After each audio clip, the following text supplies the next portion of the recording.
Boa noite! Como a gente sempre começa, mais uma vez estamos aqui no nosso programa Anote Aí semanal, o programa sobre comportamento e cultura organizacional. Desculpem a minha voz hoje, né? Porque a gente dois, né? Estamos treinamento, acabamos de sair da nossa turma primeira do ano do Hotel Extreme. São 3 dias de imersão sem parar, então a gente está com recuperação de voz. A gente está em plena recuperação, mas hoje temos aqui no programa a honra, eu não conhecia pessoalmente, não conheço pessoalmente, mas a honra de estarmos aqui com o professor Dr. Ricardo Monesi, falando das práticas integrativas na medicina comportamental, um assunto espetacular que você não pode perder. E agora eu vou deixar o Orlando com ele, né? Para mim, olha, eu fui aluno dele na faculdade de medicina comportamental lá na Unifesp, profissional, um dos melhores profissionais que eu vi dando aula para a gente lá. Tive o privilégio de contar com o contato dele e poder convidá-lo para falar aqui. Ele tem diversas formações, está escrito aí na nossa apresentação, um pouquinho da formação dele.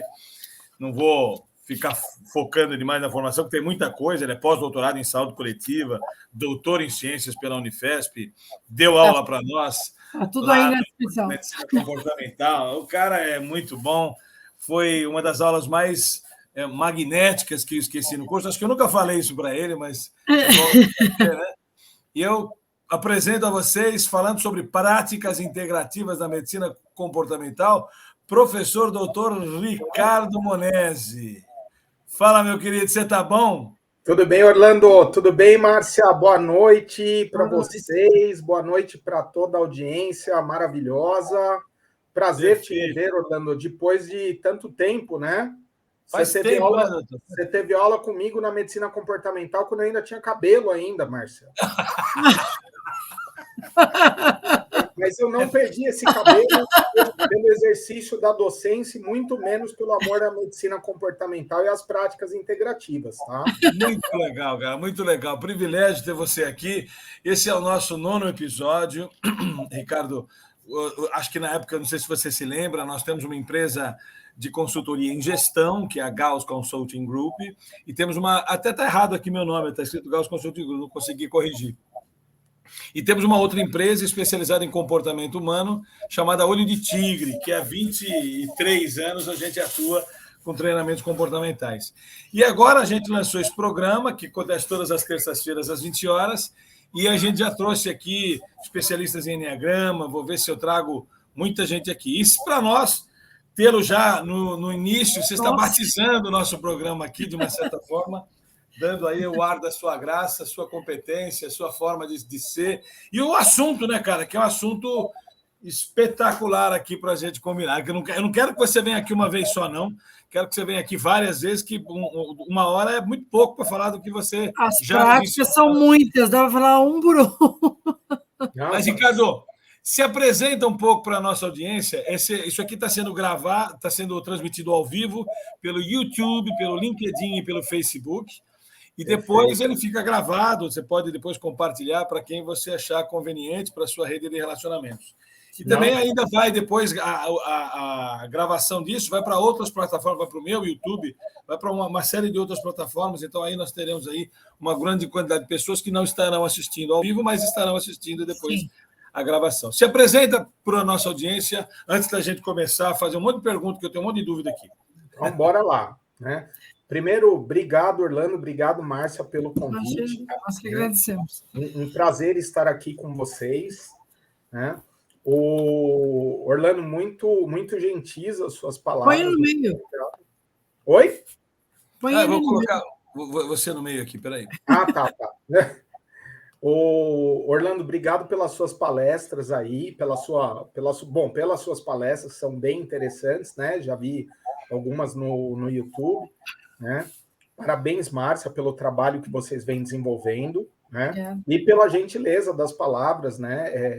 A gente tem aí mais de 20 anos de estrada dentro da docência do ensino superior, e também, né, o interessante é pensar que eu venho desenvolvendo também alguns trabalhos de consultoria dentro do ambiente de gestão corporativa com as práticas integrativas, né? Porque muitas... Ai, Márcia, eu sou uma pessoa com algumas surpresas, né? O que me falta de surpresas, né? Então, a gente tem... Eu pedi para o Orlando, até para a audiência, entender um pouco do contexto, né? Eu fiz o pós-doutorado em saúde coletiva pela Unifesp, o doutorado pela psicobiologia, pelo Departamento de Medicina do Comportamento, né, da Unifesp, sob a orientação do nosso querido professor, doutor José Roberto Leite, né, que é um dos precursores da medicina comportamental no Brasil, uma pessoa a qual eu tenho uma honra e uma gratidão gigantesca até hoje, né, uma pessoa que é muito querida. E o mestrado foi pela Faculdade de Medicina da USP, sempre dentro da questão das práticas integrativas, né? São mais de 20 anos de docência no ensino superior, alguns anos aí prestando algumas consultorias, trazendo o modelo das práticas integrativas, que aí eu acho que é uma das tuas dúvidas, né, Orlando? Pô, o que é essa coisa de prática integrativa, né? E aí eu falei, né? É o que antigamente a gente chamava de terapias alternativas, medicina alternativa, e que, na verdade, as práticas integrativas me levaram para a medicina comportamental, né? E algumas consultorias que eu presto em algumas empresas, a gente trabalha exatamente essa interface do que a medicina comportamental nos traz a partir de algumas questões aí que são trabalhadas dentro dos conceitos primários ali da medicina comportamental, né, do Aaron Beck, da Suzy Beck, e aí a gente incorpora algumas questões aí hoje também relativas ao que o Seligman nos traz, né, e tudo isso casado dentro da questão das práticas integrativas, que hoje são práticas de cuidado e autocuidado, que começam a extrapolar os limites dos hospitais, né? Onde, por exemplo, atualmente eu estou, né? Hoje, atualmente, como pesquisador associado do Núcleo de Práticas Integrativas do AC Camargo Cancer Center, que era o antigo Hospital do Câncer, né? E também aqui no Hospital Alemão Oswaldo Cruz, né, como docente também da Faculdade de Educação em Ciências da Saúde e dos cursos técnicos também. Eu falo que dentro de uma linha um pouco mais normal, como professor de anatomia, né, mas nunca deixando de lado a questão de um modelo mais ampliado, um modelo, digamos, mais... um modelo de cuidado baseado, sobretudo, na questão da conscientização de quanto, por exemplo, o comportamento ele vem moldando a saúde não apenas do indivíduo, mas também da sociedade, né? E aí o que a Márcia falou, né? São tantas práticas que não ele estava comentando aqui, eu falei, meu Deus, mas são muitas, eu nem conhecia todas. Né? Não, isso são só, não sei se vocês viram, são só as 29 que estão dentro da nossa política, né? Sim. O ano passado, eu estive em Brasília, né? O ano passado inteiro, praticamente, como um dos gestores da Coordenação Nacional das Práticas Integrativas no Ministério da Saúde, né? Uma experiência bem interessante do lado da gestão, né? E aí eu falo que eu atravessei a minha última fronteira, né? Porque eu sempre trabalhando na questão da assistência, ensino e pesquisa, um pouquinho trabalhando na questão da gestão, mas eu tive essa experiência que foi extremamente enriquecedora. Eu tenho uma gratidão muito grande ao Ministério da Saúde por essa oportunidade, né? E aí eu estou falando demais. Aí vamos aí eu já quero emendar aqui para a audiência entender.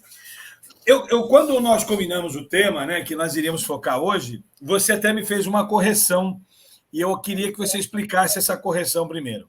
Inclusive para as pessoas entenderem, porque acho que nem todo mundo entende. As práticas integrativas, pessoal, na verdade é o nome correto para se dar, as práticas integrativas é o nome correto para se dar ao que se chamava de terapia alternativa. Estou correto, doutor? Perfeito.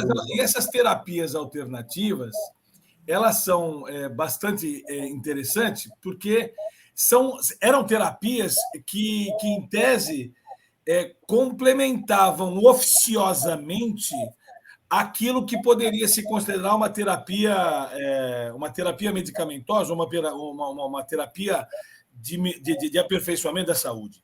Então, explica aí, por que o nome mudou?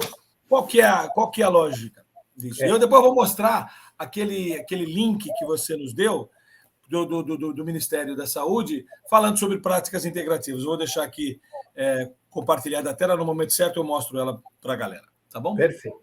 Então, eu falo que sempre as mudanças que se deram, elas foram geradas como ajustes mais do que necessários, mas ajustes ideais pelo que nós estávamos trabalhando, né? Então, a partir ali da década de 70, 80, a gente começou a perceber, através principalmente, não só o Ministério da Saúde começou a ter um olhar mais atento a partir da década de 90, mas já na década de 70, 80, começam-se a reformatar alguns conceitos, algumas ideias sobre o que seria a verdadeira saúde, né? A gente vem até 1986 com o conceito de saúde como simplesmente ausência de doenças. E aí a audiência pode perguntar, poxa, mas espera aí, que doença? Né? Sim. Porque eu posso ter uma doença biológica, uma doença psicológica, uma doença social e até uma doença numa dimensão da espiritualidade, independente de religião ou religiosidade, que nós devemos sempre respeitar, né? Uhum. E a partir de 86, a própria Organização Mundial de Saúde, ela readequa esse conceito de saúde para um conceito de saúde multidimensional, ou seja, saúde passa a ser o equilíbrio das dimensões biológica, psicológica, social e da espiritualidade do indivíduo. E a partir dessa reformatação, os Estados Unidos eles começam, né, a prestar atenção em um movimento que se desenha, né, a partir principalmente ali do chamado Encontro de Veneza, né, que acontece em 1986, da Unesco, onde se vinha falando muito a respeito da questão de como seria importante a conscientização do como seria o encontro dos conhecimentos tecnológicos da medicina convencional com os saberes da tradição, né? Saberes da tradição estes que eram, né, trabalhados principalmente pelo que aqui no Brasil a gente poderia chamar de terapias alternativas ou terapias holísticas, né? E os Estados Unidos, como sempre, na vanguarda da observação dos movimentos de saúde, né, eles instalam ali um escritório, né, num espaço bem exíguo, onde eles pedem para alguns pesquisadores observarem o movimento que se estava instalando ali, né? E isso foi instalado em 1989, pós-declaração de Veneza da Unesco, pós o advento da ideia de salutogênese, né, que o Aaron Antonovsky propõe, e que isso é abordado bastante dentro da medicina comportamental, ou seja, o comportamento enquanto um forjador e promotor de saúde, não apenas a saúde do indivíduo, a saúde da coletividade, mas a saúde empresarial, a saúde do ambiente corporativo, ele depende, sobretudo, de ações que promovam saúde. E os Estados Unidos estavam perguntando o que é esta prática ou essas terapias que contribuem para a formação de saúde, são elementos salutogênicos e que a gente não consegue compreender bem. E aí, em 1993, eles pegam o que era um escritório, né, que eles chamavam de um Office of Alternative Medicine, um escritório de medicina alternativa, se transforma a partir de 93 em um centro nacional ligado ao NIH, né, ao National Institute of Health, que seria o Ministério da Saúde norte-americano, um prédio de 6 andares que estaria incumbido de fazer toda a investigação a respeito do que era a medicina alternativa, né? E aí a gente já começa a ver o salto de terapia para a medicina, porque eles estavam vendo que existia um movimento, né, já de grandes faculdades, grandes universidades, escolas médicas. A gente tem até o papel do Henry Benson, né, que é um professor muito relacionado à questão da medicina do comportamento ali na Harvard, né, que ele tem um dos institutos, que é um dos institutos precursores na questão do estudo da relação mente-corpo, né? Ele tem uma publicação maravilhosa chamada de Medicina Espiritual, onde ele fala sobre o advento dessas práticas. E, a partir daí, a gente começa a ter também um movimento maior de atenção a alguns pesquisadores que começaram a publicizar pesquisas, por exemplo, com meditação, né? Até o Orlando foi aluno da minha querida... Exatamente. E já trouxemos aqui um dos discípulos do professor que era presidente do Conselho, do Conselho Regional de Hipnose. Já tivemos um dos episódios aqui com ele. E aí nós temos o quê? A questão, por exemplo, da meditação, né? O papel de um professor chamado Richard Davidson, que começou a ter um trabalho mais intenso com o Dalai Lama, e a meditação sendo um carro-chefe de pesquisas e abrindo as portas aí para outras pesquisas com a questão do que nós chamávamos de medicina alternativa. Mas aí nós tínhamos 2 problemas em relação à nomenclatura. O primeiro era o nome medicina, né, que ligava a questão do exercício da profissão médica. E a segunda palavra que era mais problemática, que era o alternativo, porque alternativo para muitas pessoas designa exclusão, né? Então, por exemplo, ou eu vou conversar com o Orlando, ou eu vou conversar com a Márcia. Não, eu não quero conversar ou com o Orlando ou com a Márcia. Eu quero conversar com o Orlando e a Márcia. A Márcia, entendi. E aí, a primeira adequação que se dá à nomenclatura é o quê? A questão de um termo de medicina alternativa que salta para medicina alternativa e complementar, né? Por quê? A alternativa designando que existiria uma outra via que complementaria os tratamentos médicos convencionais, como, por exemplo, a terapia farmacológica, que você falou, né, Orlando? Mas ainda não estávamos contentes com isso, né? E a partir de 2000 começa um movimento de reajuste desta nomenclatura, que é o ajuste que nós temos até hoje. Quer dizer, desde 2000 esse nome é utilizado, então? Aí, em 2000, eu fui num congresso na Itália, onde pela primeira vez foi falado o termo medicina integrativa, né? Por quê? Porque era muito mais do que o alternativo, o ou, muito além do e, era uma coisa que ia ser multiplicativa, que ia integrar o saber médico convencional aos saberes da tradição, né? E principalmente promover uma questão muito importante para nós, que é a transdisciplinaridade, né? Ou seja, mais do que multidisciplinar, mais do que pluri, mais do que interdisciplinar, nós devemos ser transdisciplinares. O conhecimento ele deve ser compartilhado. Sim. E é o ponto aonde nós temos a questão da medicina integrativa, comungando pessoas de vários níveis de formação, né? Desde daquela pessoa que é uma benzedeira, um raizeiro, uma ervateira, né? Até uma pessoa que faz pesquisa de ponta numa universidade do tamanho da Harvard, né?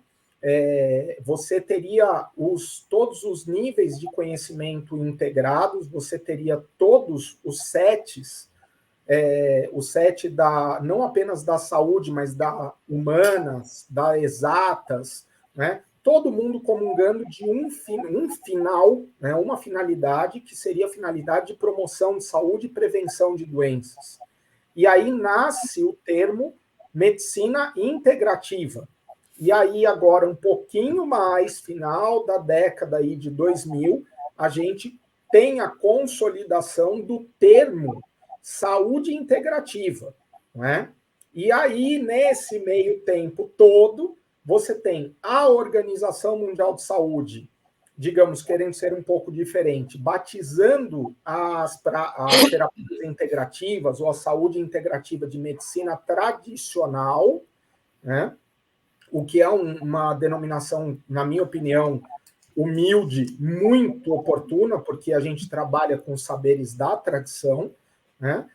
E no Brasil, a partir de 2006, nós temos a instalação da nossa política, né? Que é a Política Nacional de Práticas Integrativas e Complementares em Saúde, que hoje em dia, depois de 3 portarias, né? A portaria 976 de 2006, inclusive esse ano a gente celebra 16 anos dessa política, né? Caramba, Depois 16. a portaria 849 de 2017, a portaria 912 de 2018, né, onde nós temos 29 práticas, né, chamadas de práticas integrativas e complementares em saúde. Isso é uma denominação brasileira, né, que acompanha aí uma tendência mundial, que é a questão da promoção de saúde integral, trabalhando em praticamente todo o país. E só para vocês terem uma ideia, Orlando e Márcia, hoje em dia nós temos uma cobertura de mais de 86% das unidades do Sistema Único de Saúde com algum tipo de prática integrativa no país, né?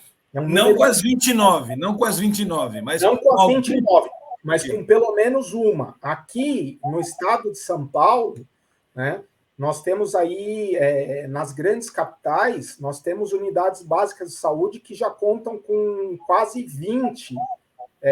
Aqui no Hospital do Servidor Público Municipal tem um trabalho que conta com, se não me engano, são 22 práticas, né? Complexo Hospitalar do Mandaqui conta com reiki, cromoterapia, terapia floral, né? E hoje nós temos as principais universidades do mundo com linhas que trabalham com a saúde integrativa, né? Nós temos a saúde integrativa em todos os continentes, em todas as grandes universidades. Aqui no Brasil, nós temos todas as universidades públicas, né? As estaduais e as federais, com linhas de pesquisa, com professores com aderência a algum tipo de pesquisa com práticas integrativas, né? Hoje em dia, nós temos uma frente parlamentar de práticas integrativas no Congresso Nacional, né, liderada pelo nobre deputado Giovanni Cherini, né, um irmão muito estimado que vem trabalhando incessantemente aí pelas práticas integrativas.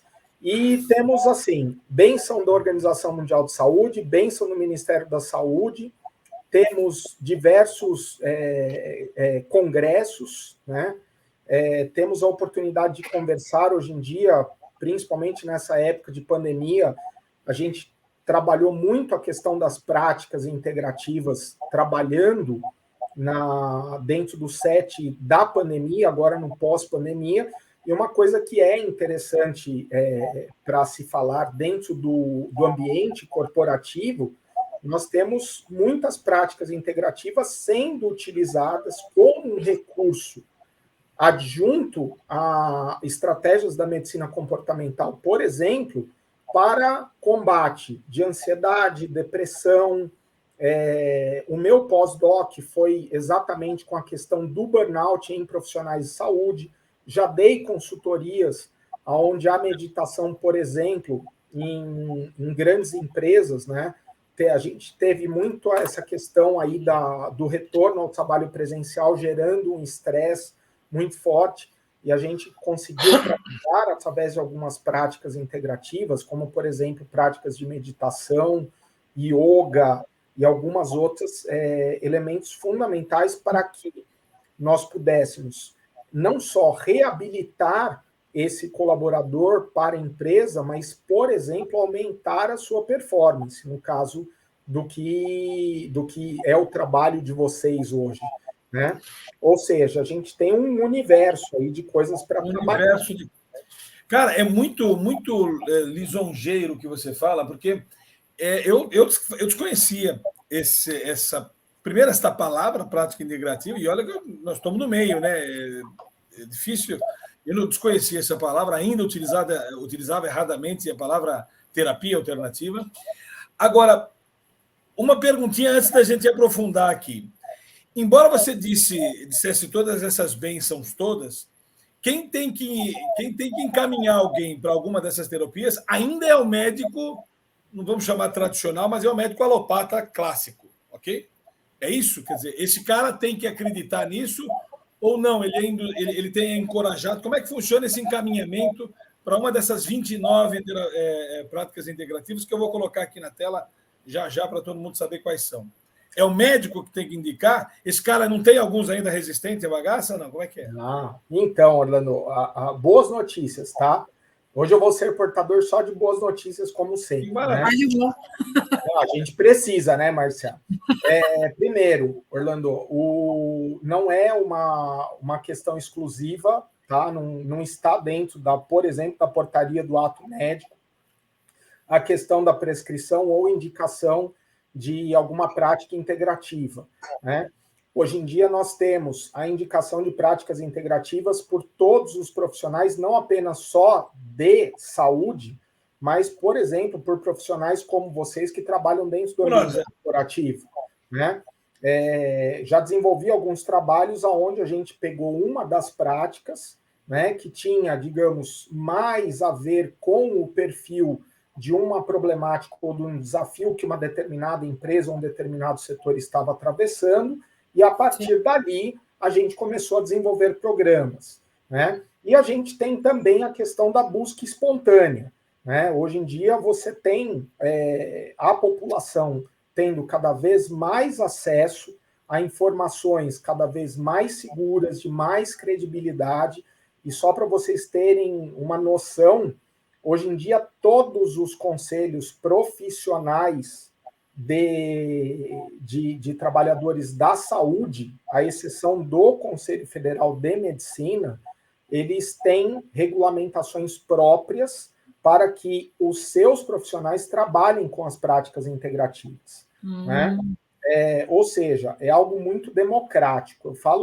Eu só coloquei essa ressalva no Conselho Federal de Medicina, por quê? O Conselho Federal de Medicina tem algumas regulamentações próprias, por exemplo, para a acupuntura, para a medicina tradicional chinesa, para a questão do exercício da homeopatia, que estão dentro do rol das 29 práticas. Né? E aí, Orlando, você falou se não teríamos resistência. Né? Acho que resistência a gente tem para qualquer coisa hoje em dia. Né? Qualquer coisa eu falo, né? Falo muito para os alunos da pós isso, né? Para qualquer coisa, para qualquer lado aonde nós possamos nos voltar, existe atrito. E quando eu falo sobre a existência do atrito, eu paro, respiro, e as pessoas já pegam e ficam tensas, né? Poxa, se tem atrito, tem combate, se tem combate, tem desgaste, tem coisas que não são legais, e eu falo para eles, olha, o que a prática integrativa nos ensina? Né? E isso vem também da questão do pensamento da medicina comportamental, que é o quê? A ressignificação de ideias. Né? Muitas coisas que o Aaron Beck nos traz, que o Seligman, até através da questão da psicologia positiva, nos traz informações também, é essa possibilidade de ressignificação, né? Essa possibilidade de transcender significado. E aí eu falo, o atrito, muitas vezes, ele é necessário para quê? Para gerar movimento. Sem atrito não tem movimento. Né? O que faz com que nós caminhemos é o atrito dos nossos pés contra o chão. Né? E eu falo, existe resistência, Orlando? Existe resistência, sim. Mas existem aquelas pessoas que simplesmente pegam e falam, olha, eu vou ficar aqui pegando e gerando um atrito pautado num comportamento beligerante, num comportamento que é puro conflito, ou eu tenho a possibilidade de transformar esse atrito numa base que me dê apoio para que eu possa fazer uma caminhada sólida. E isso é o que, por exemplo, eu e alguns outros pesquisadores e professores estamos fazendo, né? Tem muita gente que chega e fala assim, é pseudociência. Isso, eu ia perguntar essa palavra. Aí, essa pergunta que eu ia fazer, se ainda tem essa... É pseudociência. O que eu falo? Eu viro e eu falo. Eu respeito, né? Vamos aqui retomar aí, com toda a permissão, a máxima de Voltaire, né? Eu posso não concordar com o que você fala, mas eu vou defender a sua palavra, né? Vou defender a sua opinião até o último momento, né? Eu acho que a gente parte sempre da premissa que quando nós estamos trabalhando com o paradigma da integralidade dentro de uma epistemologia de cuidado integral, a primeira coisa que nós devemos ter é respeito. Nos chamaram de pseudociência? Ótimo. Então, chama de pseudociência e me chama. Chama os pesquisadores das principais universidades brasileiras para discutir, mas é discutir em alto nível. É isso aí. Discutir, por exemplo, sobre os trabalhos publicados, né? Hoje à tarde eu estava dando uma aula para o pessoal do Instituto Federal de Pernambuco, e a aula lá foi muito dirigida à questão da meditação e do reiki. Só na meditação nós temos mais de 8.000 trabalhos publicados sobre meditação. O primeiro trabalho publicado data de 1919. Né? Eu lembro disso. Você falou para mim, na época que você me deu aula, quantos trabalhos publicados de doutorado sérios, absolutamente legítimos, de reiki, né, doutor? Eu falo que eu fui o primeiro. Eu fui o primeiro a botar a cabeça lá na guilhotina, no buraco da guilhotina, e falar, estou aqui. Graças a Deus, ninguém puxou a cordinha. Minha cabeça ainda está aqui. Não, eu falo assim, e é um trabalho que eu não fiz por mim, eu fiz por milhares de pessoas que são usuárias das práticas integrativas. Né? Hoje em dia nós temos, Orlando, eu falo, a gente tem resistência? Tem resistência. Mas a partir do ponto em que nós demonstramos trabalhos sérios publicados, a partir do ponto que nós demonstramos números, qualidades de informação, segurança, eficácia, efetividade, a partir de um ponto onde nós vemos as práticas integrativas figurando dentro do SUS, não apenas com um custo baixo, mas, sobretudo, como um elemento de economia para o SUS, né? Que eu tenho até uma brincadeira com o pessoal com o deputado Cherini, com a assessoria dele, eu falo, as práticas integrativas elas são a poupança do SUS. Porque uma pessoa ela tem a medicina convencional, as ferramentas, as práticas terapêuticas, junto com as práticas integrativas. O que a gente faz? A gente melhora padrões de qualidade de vida, a gente reduz a utilização exacerbada de medicamentos, né? A gente tem, por exemplo, uma coisa que eu tive a oportunidade de investigar um período que eu fiz um trabalho para a Fiocruz, que, por exemplo, quando você tem as práticas integrativas dentro de uma unidade básica de saúde, você tem o próprio usuário voltando para a unidade básica de saúde, querendo colaborar com o funcionamento da unidade básica de saúde. Né? Que sensacional. Nós temos hoje, Orlando, Márcia, toda a nossa audiência, os principais hospitais do país com serviços de práticas integrativas. E não são apenas serviços, são serviços que atendem, ou seja, trabalham na assistência. Nós temos dentro desses serviços o ensino, os principais hospitais de ponta hoje do país da assistência privada, né? Nós temos cursos de especialização em práticas integrativas. Aqui eu não vou citar nomes, porque aí entra um conflito de interesse meu, porque eu sou professor já fui professor de um deles e atualmente sou professor de dois, né? Não vou ser antiético, mas os principais hospitais de São Paulo têm os cursos de pós-graduação em práticas integrativas. Sim. Nós temos hoje em dia, então, a questão da assistência, do ensino e a pesquisa, né? A resistência a gente sempre vai ter, Sempre vamos ter. Agora, uma coisa que eu adoro falar com os meus haters e com os haters das práticas integrativas. Uma frase do Carl Sagan, quando eles chegam para mim e falam: não existe evidência que comprove. Isso é pseudociência. A gente também que trabalha com medicina comportamental, a gente sabe disso, que tem gente que fala: não tem evidência sobre as ferramentas da medicina comportamental. Também. E aí, vamos lá. A máxima de Carl Sagan.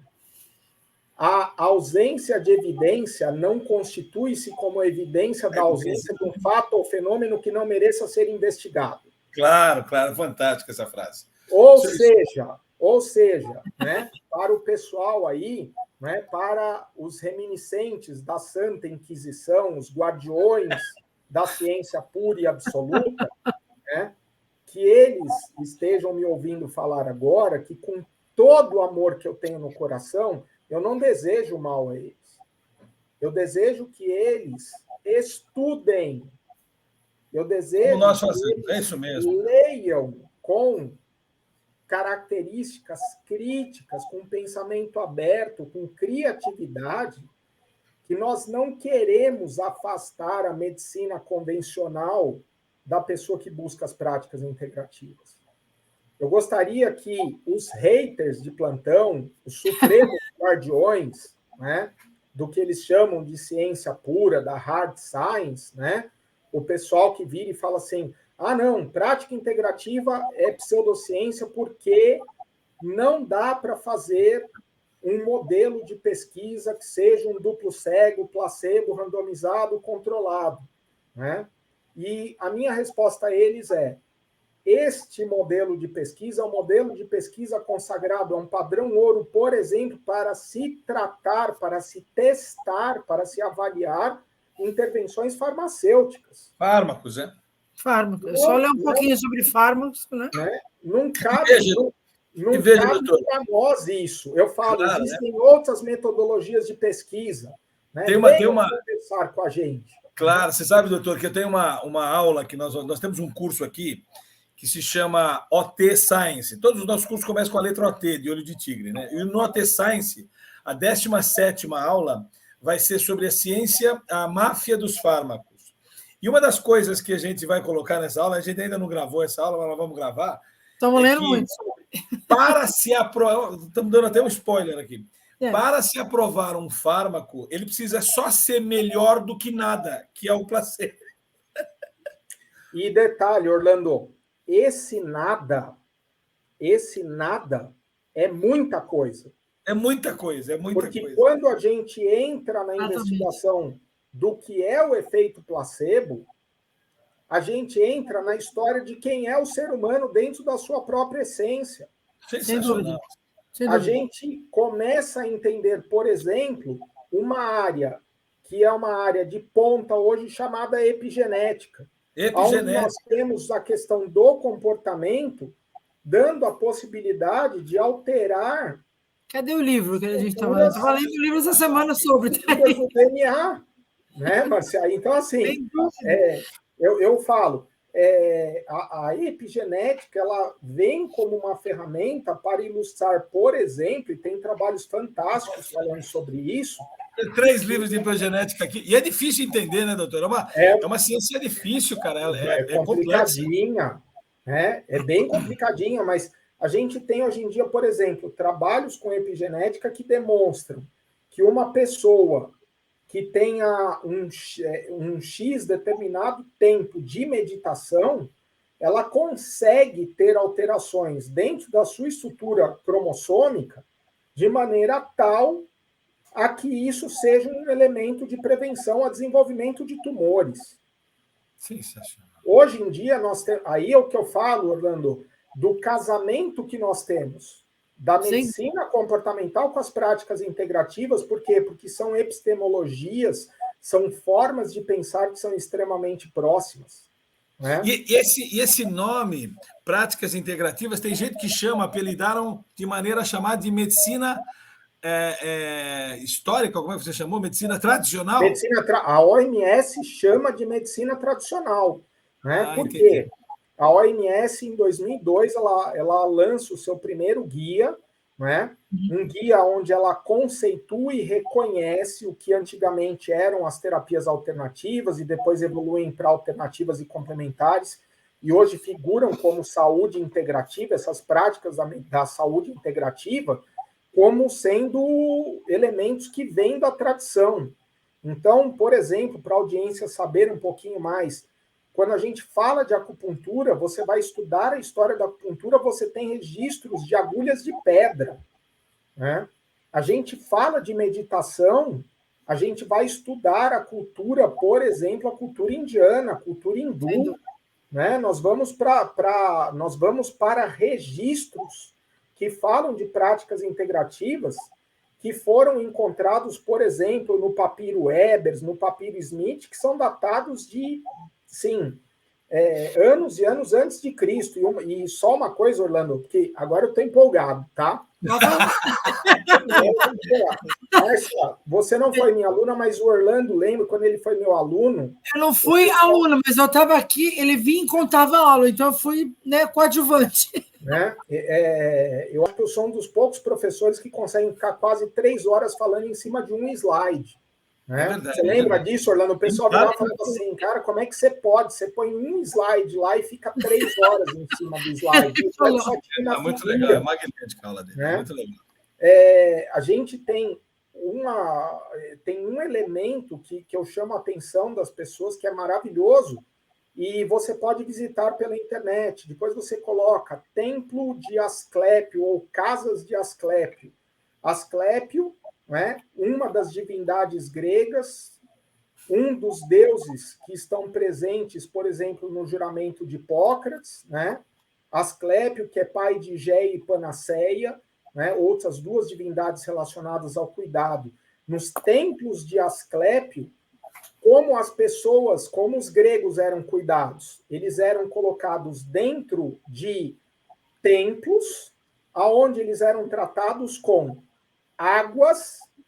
Então, eles recebiam banhos e tomavam águas. Poxa, só de pensar, vamos para onde? Vamos para Caxambu, vamos para estâncias hidrominerais, o que a gente chama de termalismo social e crenoterapia. Eles eram tratados com areias, com argilas medicinais, né? Temos muitas no Brasil. Eles eram tratados com ervas medicinais. Eles eram tratados com elementos da medicina do comportamento, por exemplo, a questão da escuta ativa e atenta, da escuta terapêutica. Eles eram tratados com poesia, eles eram tratados com música. E aí, o grande cenário que se forma é um set de cuidado que não se preocupa apenas na questão biológica, mas na questão psicológica, na questão social e na questão da espiritualidade deles. Por quê? Porque todos esses elementos terapêuticos eram elementos vindos de onde? Vindos de Asclépio, vindos de Géia, vindos de Panaceia, né? 3 das maiores divindades gregas relacionadas ao cuidado. E hoje a gente vê tudo isso à disposição da população. E qual é, por exemplo, a minha missão e a missão de tantos outros colegas pesquisadores da área?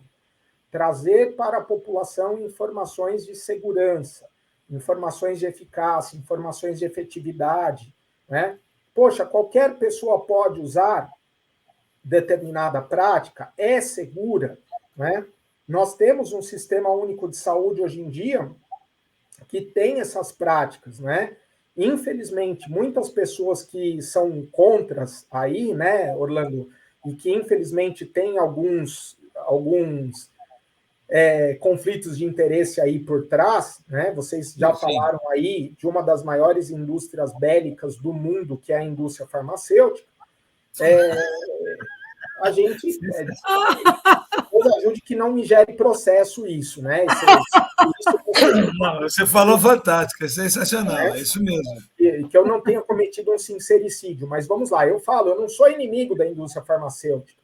Eu quero andar junto com a indústria farmacêutica, mas eu gostaria que a indústria farmacêutica não minasse do jeito que eles tentam minar o nosso trabalho. Por quê?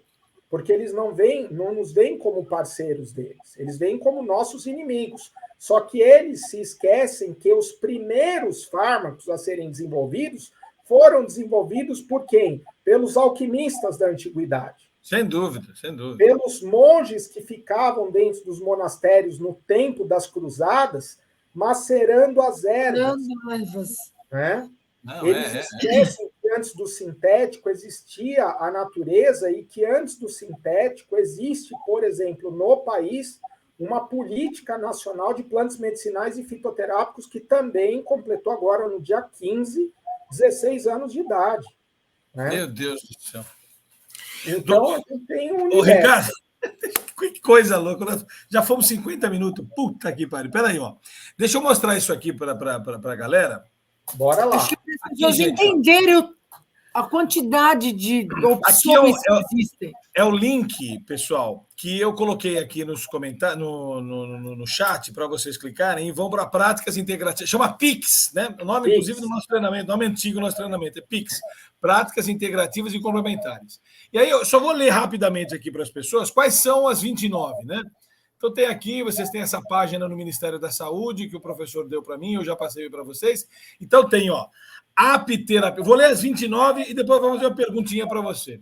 Apiterapia, aromaterapia, arteterapia, que eu nunca tinha ouvido falar, ayurveda, biodança, bioenergética, que é mais conhecida, constelação familiar, o trabalho de Bert Hellinger, que a gente já falou aqui, faz parte de um dos temas do nosso AT Science, a gente utiliza, cromoterapia, dança circular, geoterapia, hipnoterapia, homeopatia, imposição de mãos, medicina antroposófica ou antroposofia aplicada à saúde, medicina tradicional chinesa, acupuntura, meditação, musicoterapia, naturopatia, osteopatia, ozonioterapia, plantas medicinais ou fitoterapia, quiropraxia, reflexoterapia, reiki, Shantala, terapia comunitária integrativa,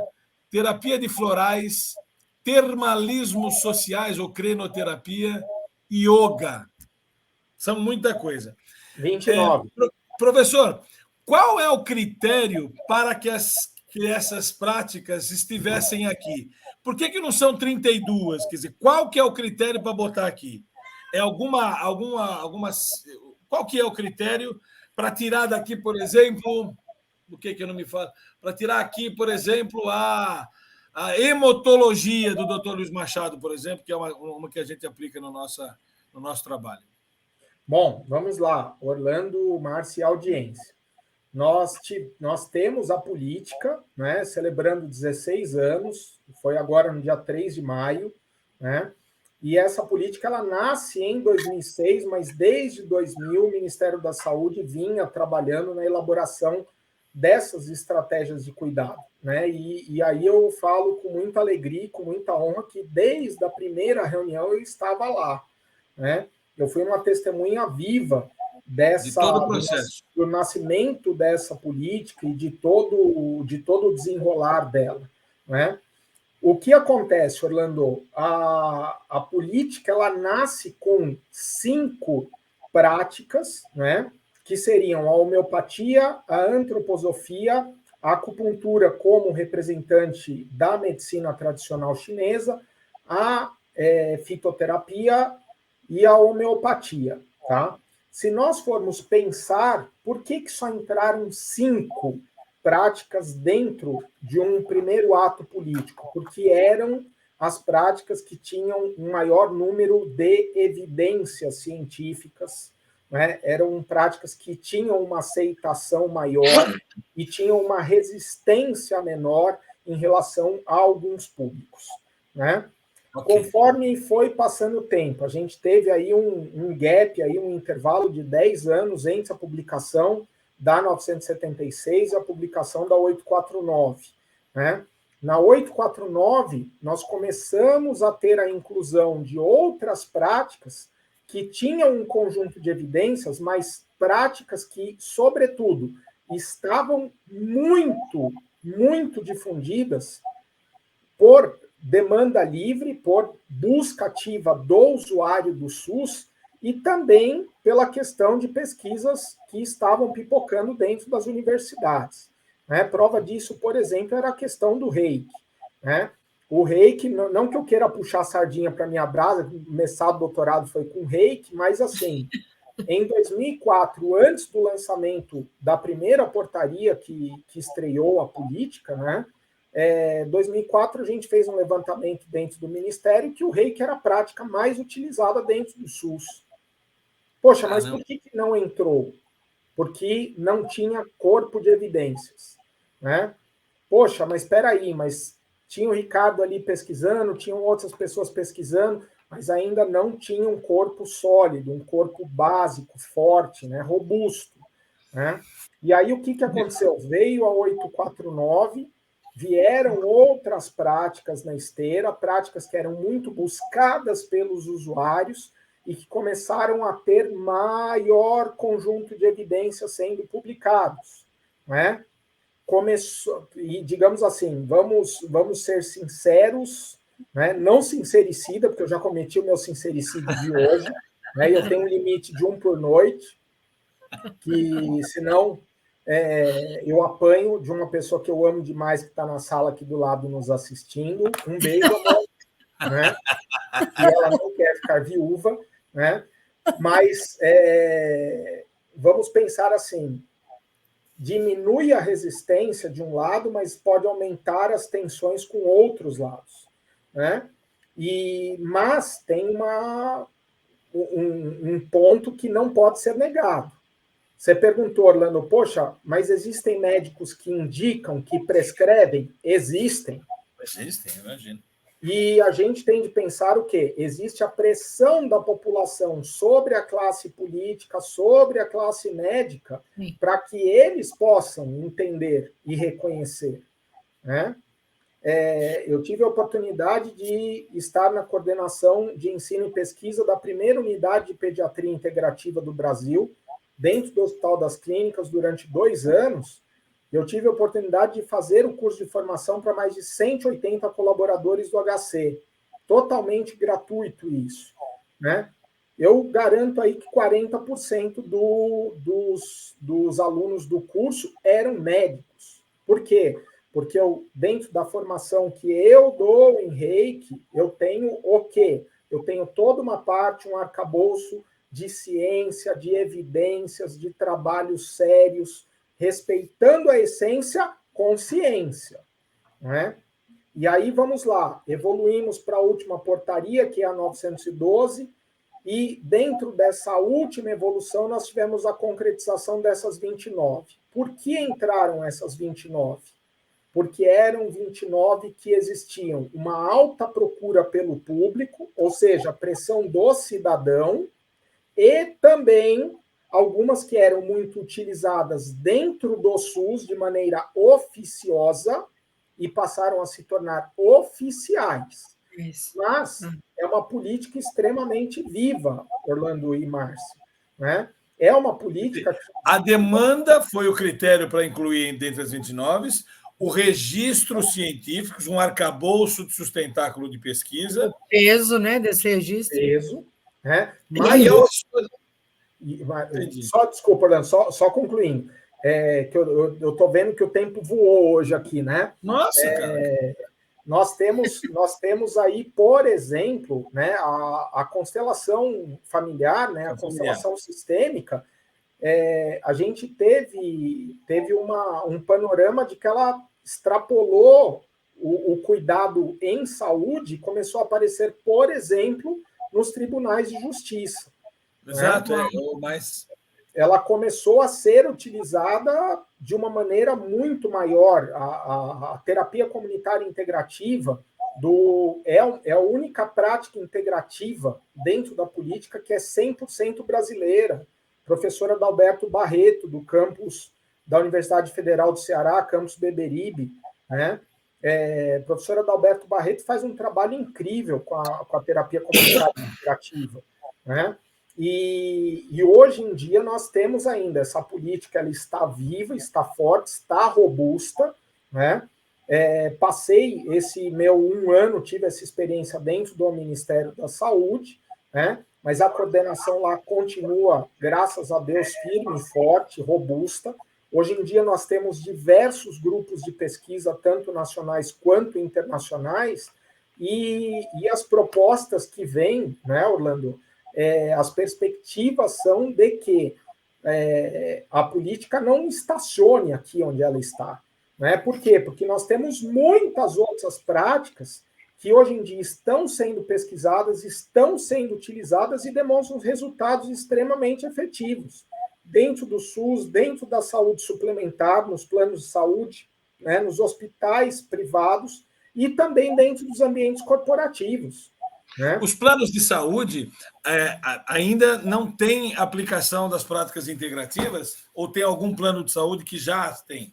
Alguns deles, né, muitos já, começam a fazer a remuneração de procedimentos com acupuntura, alguns já estão cobrindo procedimentos de homeopatia, alguns, por exemplo, cobrem sessões de quiropraxia, né, de recursos, os chamados recursos de técnicas manuais, né, que estão bem dentro da fisioterapia, mas os planos de saúde começam a enxergar que são planos de saúde, mas que trabalham com doença. E, sim, na cabeça dos gestores, eles estão começando a enxergar que sai muito mais barato trabalhar na prevenção do que na doença em si. Claro. Só para vocês terem uma ideia, eu fiz um trabalho de implantação de um plano de saúde, né, pequeno, de uma capital brasileira, que ele alavancou em quase 15% o ganho de vidas que eram cobertas por eles. Por quê? Porque eles foram o primeiro plano de saúde do Brasil a ter prática integrativa, né, dentro do rol de cobertura deles. Né? Hoje em dia nós temos o quê? Nós temos uma total reformatação do paradigma do que é saúde, de como cuidar da saúde. E apesar dos haters, apesar de gente que adora falar em pseudociência, etc., né?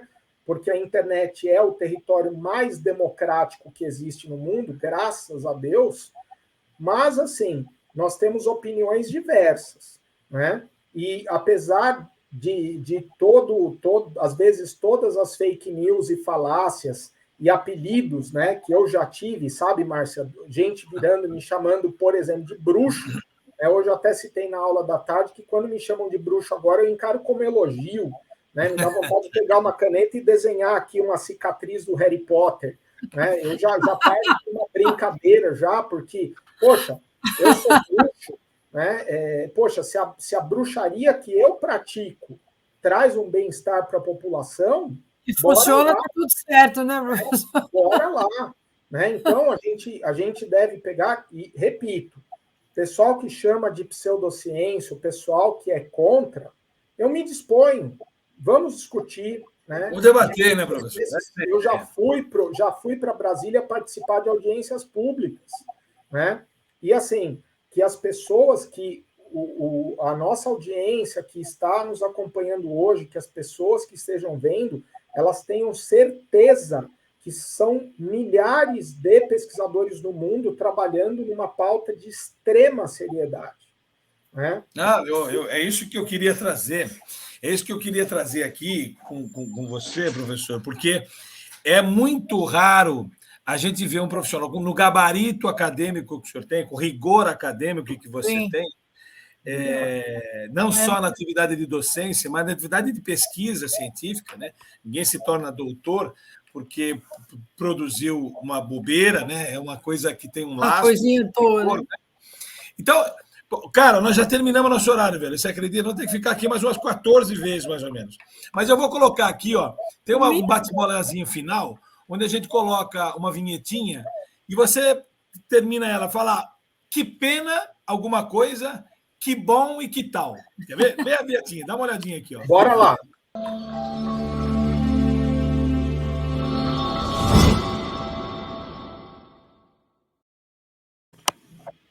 O seu que pena, Ricardo? Que pena o quê, na sua opinião? Que não temos mais tempo hoje. Hoje. Estou me convidando.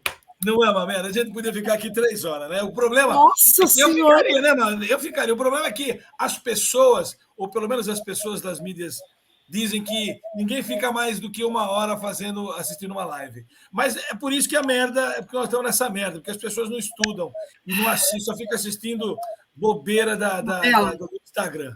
Mas beleza. Agora, o que bom. Seu vinhetinha do que bom.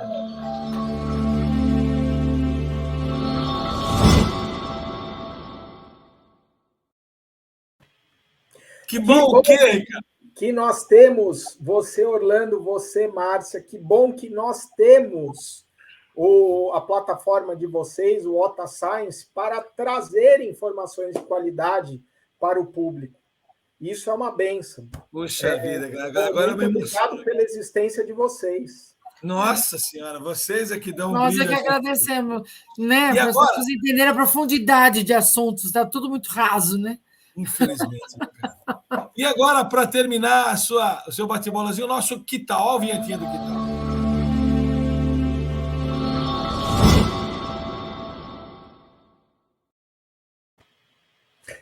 O seu que tal?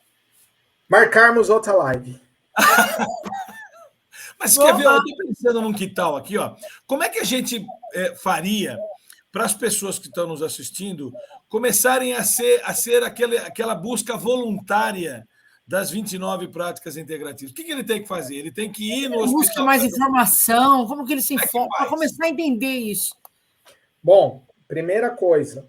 O link que você nos deu, ele é absolutamente sensacional. Agora, tem algum livro que você possa indicar, alguma coisa que fale sobre isso? Até as portarias, se você puder me mandar os links das portarias. Eu mando. Deixar tudo linkado aqui. Como é que a pessoa seja... Eu agora estou com vontade de ir no meu... Aqui em Santos, eu moro em Santos, né? Onde é que tem prática integrativa aqui para a gente usar pelo SUS? O meu convênio, eu vou começar a perguntar, né? A gente tem aqui a Prevent. O nosso convênio...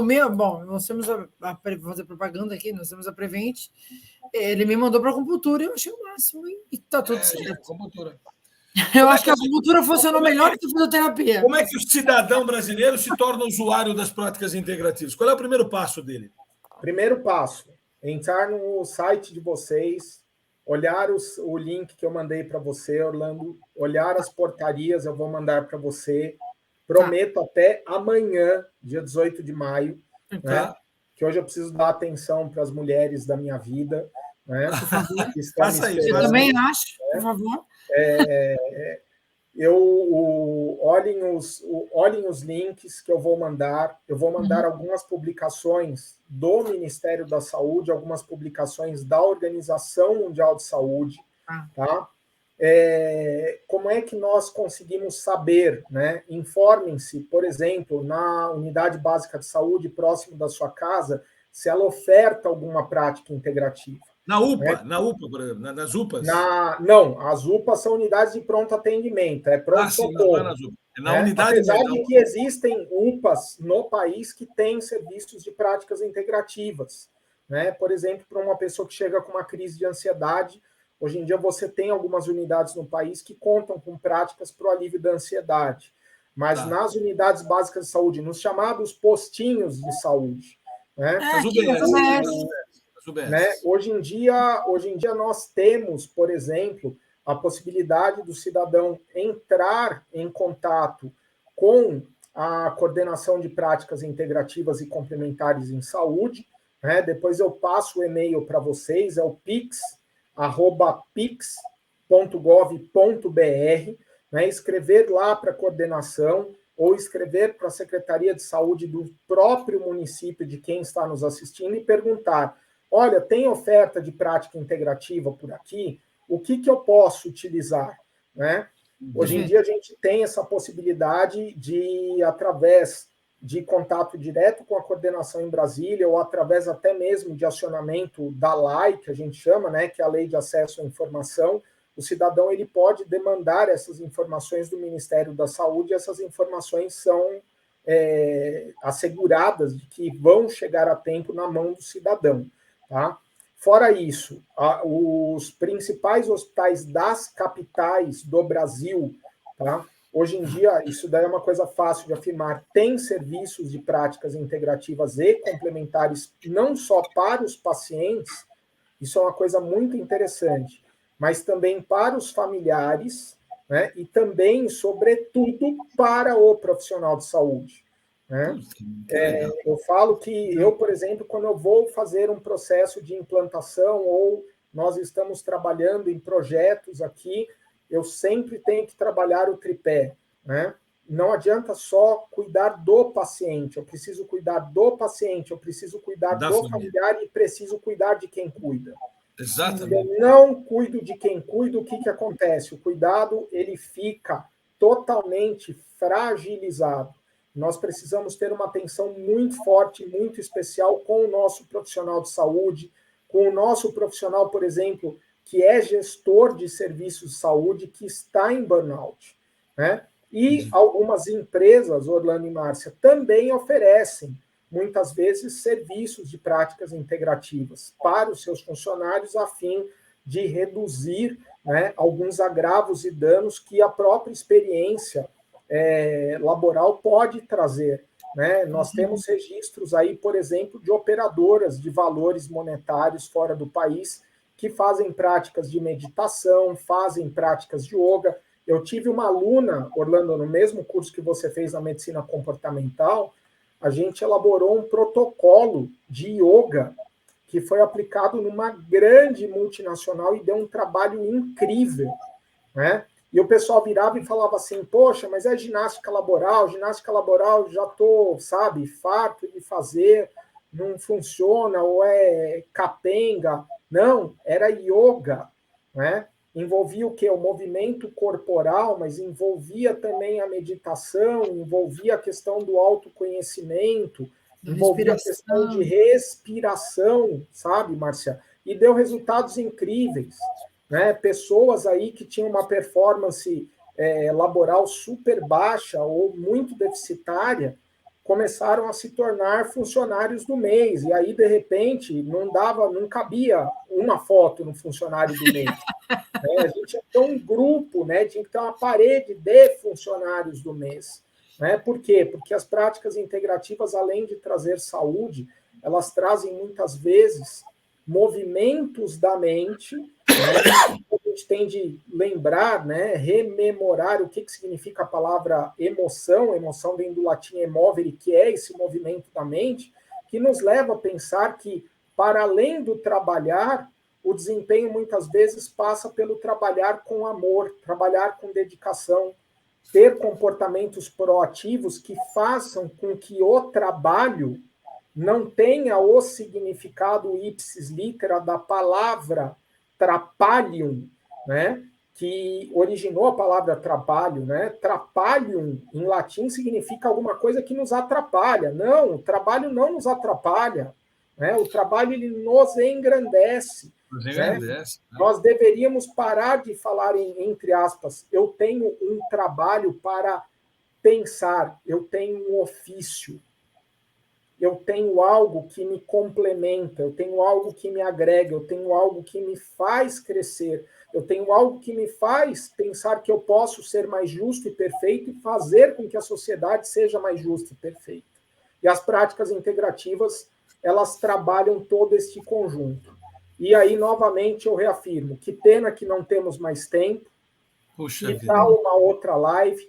Não, se você topar, já vamos agendar, porque... Ótimo que nós temos vocês no mundo para trazer essa qualidade de informação com bate-papo tão gostoso. As pessoas precisam entender isso, né? Se a gente quiser, se a gente puder ser um mecanismo pequeno para promover esse tipo de integralidade, de transcendentalidade, de transcendência. De transcendência mesmo, a gente quer ser um mecanismo disso. Querido, como é que eu te agradeço, velho? Eu não tenho nem como nossa gratidão. Eu vou passar minha vida e não vou conseguir. Vamos fazer um encerramento aqui. Eu queria que você desse as suas palavras finais. Depois eu tenho um teaserzinho final. E aí eu encerro a transmissão, mas você não sai da sala aí, não, que eu quero te agradecer. Depois dar um abraço virtual aqui para você, tá bom? Mas suas palavras finais, querido. Obrigado. As palavras finais são: Obrigado, Orlando, obrigado, Márcia, obrigado a cada um de vocês que estão nos assistindo, seja ao vivo, seja a posteriori. Eu estou disponível através das minhas redes sociais aí, uso muito o Instagram, né? Hoje o dia foi corrido, mas assim que o Orlando me mandar o link do YouTube, onde vai estar a gravação dessa live de hoje, eu já vou estar disponibilizando no meu Instagram, @MoneseRicardo. Isso tá? que eu ia falar, pedir. Aqueles mesmos links que eu te mandei, é por ali que estarão as gravações. Tá? Perfeito. E eu estou à disposição de vocês. Lá no meu Instagram tem como acessar a minha página, www.ricardomonese.com.br, onde vocês têm os acessos às minhas redes sociais, a um WhatsApp que eu tenho, que eu juro que eu demoro, mas eu respondo. Né? Quando o Orlando entrou em contato comigo, eu estava aí já estava viajando, né, Orlando? Acho que sim. Eu já estava viajando, agora no final de semana eu já embarco para uma ação em Porto Alegre com as práticas integrativas, onde a gente vai fazer um trabalho com 80 prefeitos aqui da região sul do país, né? Para a questão de serviços de implantação e implementação das práticas integrativas para a promoção de saúde, né? Dentro dos âmbitos aí municipais e também das esferas estaduais, né? E eu estou à disposição de vocês, sempre que vocês quiserem me chamar para bater um papo, eu estou à disposição, Orlando e Márcia. Muito, muito, muito obrigado. Nós que agradecemos, uma honra levar informação para esse público, para entender o que é isso, porque as pessoas confundem as coisas, né? Acham que é bruxaria, né? E não é isso. Muito obrigado. Eu vou passar o teaserzinho assim, mas não vai embora não, que a gente volta ainda na coxia. Tchau, gente. Obrigado, gente. Terça-feira que vem. Um abraço. Tchau, tchau. Anote aí.